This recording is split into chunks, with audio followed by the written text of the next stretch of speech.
రీసెంట్‌గా ఒక అతనిది ఛానల్ ఉంది. Facebook page. అతను ఫేస్‌బుక్ పైన లైక్ 25,000 ఫాలోవర్స్ ఉంటారు. 25,000 ఫాలోవర్స్. సో 2 మంత్స్ నుంచి అయితే అమౌంట్ అనేది తీసుకున్నాడనమాట. సో ఇప్పుడు థర్డ్ మంత్‌లో ఛానల్ మానిటైజేషన్ ఇంపాక్ట్ ప్రాబ్లమ్ అయితే వచ్చింది. మానిటైజేషన్ ఇంపాక్ట్ ప్రాబ్లమ్ వచ్చింది. సో ఛానల్ డిమానిటైజ్ అయిపోయింది ఫేస్‌బుక్ పేజ్. సో అందులో కంటెంట్ ఏముందంటే సెలబ్రిటీస్ ఉంటారు కదా! వాళ్ళ ఫోటోస్ అయితే వేసేవాడనమాట. ఎంత బీభత్సంగా అసలు డేకి 50 ఫొటోస్ అప్లోడ్ చేసేవాళ్ళు. అంటే celebrities photos without any editing. Facebook నుంచే తీయాలి, ఫేస్‌బుక్‌లోనే వేయాలి. గూగుల్ నుంచి కూడా అలాగే డౌన్లోడ్ చేస్తున్నారు, అలాగే వేస్తున్నారు. అండ్ ఇంకా దానికి ఒక క్యాప్షన్ రాయాలి. ఆ క్యాప్షన్ కూడా మొత్తం ఏదేదో రాసేస్తున్నారు.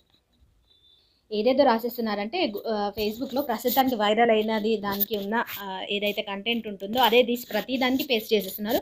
సేమ్ అలాగే పేస్ట్ చేసుకుంటూ వస్తున్నారు. సో అలా చేస్తే ఛానల్ డిమానిటైజ్ అవ్వక ఏమవుతుంది?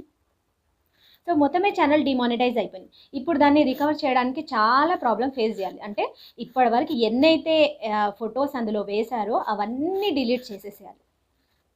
అట్లా కాపీ పేస్ట్ కంటెంట్ అంటే ఇలాగే ఉంటుంది. ఎన్ని ఫొటోస్ వేసిండ్రో ఇప్పటివరకు ప్రతి ఒక్కటి డిలీట్ చేసుకుంటూ రావాలి. మొత్తం ఫ్లష్ అవుట్ చేసేసేయాలి అందులో నుంచి. చేసేసిన తర్వాత జెన్యూన్ ఫొటోస్ అప్లోడ్ చేసుకుంటూ ఇలా రీల్స్ చేస్తూ ఒరిజినల్ రీల్స్ చేస్తూ లైవ్కి వస్తూ ఉంటే కనుక ఛానల్ని తీసుకొచ్చే ఛాన్స్ ఉంటుంది. బట్ అది కూడా ఛానల్ని రికవర్ అంటే డిమానిటైజేషన్ అయిపోయిన ఛానల్ని మానిటైజ్ అవ్వడానికి అట్లీస్ట్ 3 మంత్స్ టైం పడుతుంది. 3 మంత్స్. అప్పటి వరకు ఇలా వర్క్ చేస్తూనే ఉండాలి. దాని మీద ఏమి ఎక్స్పెక్టేషన్స్ పెట్టొద్దు. అప్పటి వరకు కూడా మీరు జెన్యూన్ అయితే కనుక డెఫినెట్లీ వస్తుంది. లేదు మేము జెన్యూన్గా వర్క్ చేయలేదు అని అనుకుంటే కనుక ఛానల్ రావడం చాలా అంటే చాలా కష్టం. సో దాని తర్వాత అయితే ఏం చేయలేము. ఫేస్‌బుక్‌లో అంటే అక్కడిక్కడ వాళ్ళైతే చెప్తున్నారు యూట్యూబ్‌లో మేము తీసుకొచ్చేసాం. మేబీ తీసుకొచ్చి ఏదైనా సొల్యూషన్స్ ఉండొచ్చు. బట్ జెన్యూన్ వేలో రావాలంటే కనుక ఇదే ఉంటుంది. వాళ్ళు కూడా తీసుకున్నా కూడా ఇదే చెప్తారు.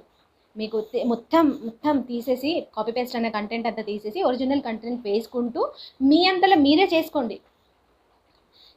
మీరు ఒక 2 మంత్స్ కనుక రెగ్యులర్గా ఇలా మంచి కంటెంట్ అంటే ఒరిజినల్ కంటెంట్ మీద మీరు లైవ్ చేసుకుంటూ ఇలా రీల్స్ చేసుకుంటూ వస్తే మీ ఛానల్ ఆటోమేటిక్ మళ్ళీ మానిటైజ్ అయిపోతుంది. ఓకే.